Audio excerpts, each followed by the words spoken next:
Hi guys, hi friends. मैं हूँ पूजा। मेरी समस्या मेरे बेटे को लेकर है। मैं उसके मैं उस उसका इस समस्या को बारे में मैं आप लोग को बताती हूँ। शुरुआत के दिनों में जब वो पैदा हुआ था तब तो वो ठीक ठाक था। उसके बाद उसका ठीक से वो टाइम पर बैठने सीखा, टाइम पर वो चलना सीखा, टाइम पर उसका दांत भी हुआ, टाइम पर ये डेढ़ साल का जब था वो, तो उसको पापा बोलते थे तो पापा भी बोलता था। फिर उसका पापा जब काम पे जाते थे उसको बाय करने के लिए बोलते थे कि तुम अपना पापा जा रहा है बेटा बाय करो, बाय भी करता था, हंसता था, कुछ बोलते थे तो सुनता था। फिर अचानक उसका तबीयत खराब हुआ एक दिन, बहुत बुखार था। तो बुखार था, हम लोग डॉक्टर को दिखाए तो मेरी सास ने बोली कि शाम डॉक्टर को, आज बुखार हुआ, आज ही क्या है कहीं जाओगी डॉक्टर दिखाने के लिए, चलो होम्योपैथिक में दिखा ले। होम्योपैथी डॉक्टर जब हम लोग उसको दिखा के लाए, सुबह तो वो ठीक ही था, फिर 2 बार 3 बार उसको दवाई देने के बाद अचानक शाम का समय उसका पापा जब काम से आए तो उसको गोदी में लेके उसको खिला रहे थे, देखा उसको फीवर है।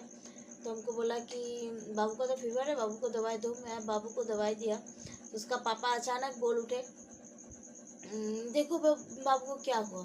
तो जब हम देखें बाबू को पूरा हाथ पैर उसका टानने किस तरह से करने लगा, जैसे हाथ पैर उसका खींच रहा है, ऊपर मुंह से पूरा झाग निकलने लगा था। उसका बाबा बोला चलो तुरंत डॉक्टर के पास। तो हम लोग हॉस्पिटल लेके गए बाबू को। जब तक ले बाबू को हॉस्पिटल लेके गए बाबू का हालत बहुत ख़राब था। फिर डॉक्टर उसको देख के रेफ़र कर दिया कि इसको बांकुड़ा लेके जाओ। तो इतना रात को हम लोग गिड़गिड़ाने लगे। रात हो गया था, 8 साढ़े 8 बज गया। तब हम लोग गिड़गिड़ाने लगे, डॉक्टर प्लीज़ आप यहीं पे इलाज कीजिए, हम सुबह इसको बांकुड़ा लेके जाएंगे। फिर डॉक्टर ने इलाज शुरू किया, उसको इंजेक्शन दिया, स्लाइन दिया। फिर बाबू थोड़ा सा नॉर्मल हुआ। फिर डॉक्टर बोले छोड़ दो, अभी देख लेते हैं आज भर, तो अगर इसका ठीक नहीं हुआ तो हम लोग कल इसको रेफ़र कर देंगे, आप लोग ले जाइएगा बांकुड़ा। फिर हम लोग उस बाबू को देख के, फिर बाबू देखे ठीक ठाक है। फिर बाबू को वहाँ से हम लोग ठीक हुआ, बाबू को हम लोग घर लेके आए। घर लाए तो घर में सबको ये करने लगा, बाबू ठीक ठाक था। फिर अचानक कुछ दिन बाद देखने लगे कि बाबू में बहुत परिवर्तन आ गया है। बाबू ठीक से खेल नहीं रहा है। फिर बाबू खेलता था, खेलता नहीं था, टीवी देखता तो टीवी देखते रहता था। मोबाइल में उसका पापा आते थे तो मोबाइल उसका पापा देखते थे, वो भी देखते रहता था। एक लगातार टीवी मोबाइल देखते रहता था वो बैठकर। तो मैं भी बोलती थी चलो वो बैठ के देख रहा है, हमको तंग तो नहीं कर रहा है, तो देखे। मैं भी अपना जल्दी जल्दी काम कर लेती थी कि बाबू टीवी देख रहा है, तब तक मैं अपना काम सब कर लूँ। फिर उसका पापा भी आते थे, मोबाइल दे देते थे, बाबू मोबाइल देख रहा है, कुछ काम है तो तुम कर लो, मैं भी अपना काम कर रहा हूँ। तो उसका पापा भी उसको मोबाइल दे के सो जाते थे या ये करते थे। इसी तरह से कुछ दिन चलते गया, साल भर हो गया। तब साल भर के बाद जब मैं अपने बेटे को बोलते बाबू पापा को बुला दो, पापा बोलो, पापा देख रहे, पापा नहीं बोल रहा है, मम्मी नहीं बोल रहा है, कुछ भी नहीं बोल रहा है। तब मैं उसको बोलने लगा बाबू देखो नीचे में ये गिरा हुआ है, हमको उठा के दो, बाबू ये पानी पापा को दे दो। बाबू कुछ रिएक्शन नहीं देता था। तब मैं बोलते ये बच्चा मेरा रिएक्शन क्यों नहीं कुछ दे रहा है, क्या हुआ है इसको, कुछ सब पता नहीं चल रहा हम लोग को। फिर एक दिन मैं मायके गई थी तो मेरे पापा बोले देखो तुम्हारा बेटा कुछ बोल नहीं रहा है, कैसा कुछ बोलने से कुछ सुनता नहीं है, या कुछ गिरा हुआ गिरने से भी वो रिएक्शन नहीं देता है, क्या हुआ है देखो। तो मैं भी देखने लगी कि हाँ कुछ रिएक्शन नहीं देता है, बुलाने पर भी, कुछ कहने पर भी कुछ ताकता नहीं है, देखता नहीं इसको क्या हुआ है। फिर मैं उसको डॉक्टर के पास लेके गई। फिर डॉक्टर ने बोला इसका कान तो ठीक है, इसका सब कुछ ठीक है, तो आप एक बार इसको। फिर मेरे पति बोला कि इसको बाबू को दीदी लोग के साथ दूसरा बच्चों के साथ खेलने के लिए बोलो। तब मैं अपने बाबू को बोलती थी बाबू तुम दीदी लोग के साथ खेलो, दूसरा बच्चों के साथ खेलो, बाबू नहीं खेलता था। फिर एक दिन हम सब पार्क में गए थे बाबू को, मेरी बेटी को लेके, लेकिन बाबू खेल नहीं रहा था। पार्क में कैसे अजीब तरह का कर रहा था, मंदिर ले जाते थे, मंदिर में रहने नहीं खोजता था। और कहीं भीड़ भाड़ इलाके में जाते थे, शादी कर जाते थे, उसको पसंद नहीं पड़ता था, वो एक जगह बैठ के नहीं रहता, बहुत चंचल हो जाता था, नोचने लगता था, काटने लगता था। तो हम लोग वहाँ से निकल के आ जाते थे। फिर हम एक दिन मायके गए, मायके में भी मेरे पापा उसको लेके जाते थे घुमाने के लिए। पापा बोलते ये अजीब तरह का कर रहा है, बोलने से नहीं सुनता है, कुछ कहो तो रिएक्शन नहीं कर देता है।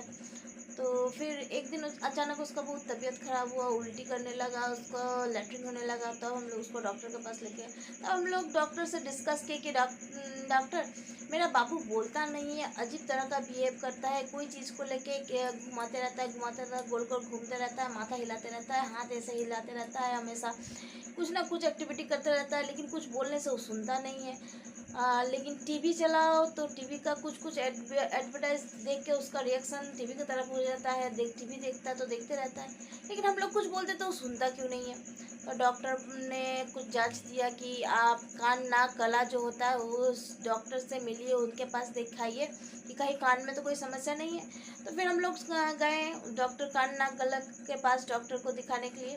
तो डॉक्टर बोला कान तो इसका ठीक है, गला भी ठीक है। फिर डॉक्टर बोला कि इसको आप मानसिक प्रॉब्लम तो नहीं है, आप फिजियोथेरेपी दिखाइए। फिर हम लोग फिजियोथेरेपी दिखाने के लिए गए। डॉक्टर ने बोला कि इसको कोई मानसिक रोग तो नहीं है, तो आप मानसिक रोग है तो आप मानसिक रोग की डॉक्टर को दिखाइए। तो फिर मैं मानसिक रोग डॉक्टर को दिखाने के लिए गई। तो डॉक्टर बोला नहीं इसको मानसिक रोग तो नहीं है, इसको ADHD है, इसका मतलब है हाइपर एक्टिविटी। तो बाबू को बहुत हाइपर हो जाता था, कहीं ले जाने से कहीं ये करने से बहुत चंचल हो जाता, बहुत चंचल था, कहीं एक जगह टिक के नहीं बैठता था। इसी तरह बाबू को प्रॉब्लम होते रहता था। तब डॉक्टर बोला कि इसको ऑटिज्म है, इसको ऑटिस्टिक डॉक्टर को दिखाइए इसको। फिर हम लोग बोले कहाँ दिखाएं, तो डॉक्टर हमको एक जगह बताए कि आप पाड़ा में एक नया डॉक्टर बैठ रहा है, वो कलकत्ता से आते हैं, यहाँ एक संस्था है, उसी संस्था में आप दिखाइए। तो मैं वहाँ जा गई, उस संस्था का क्या नाम था,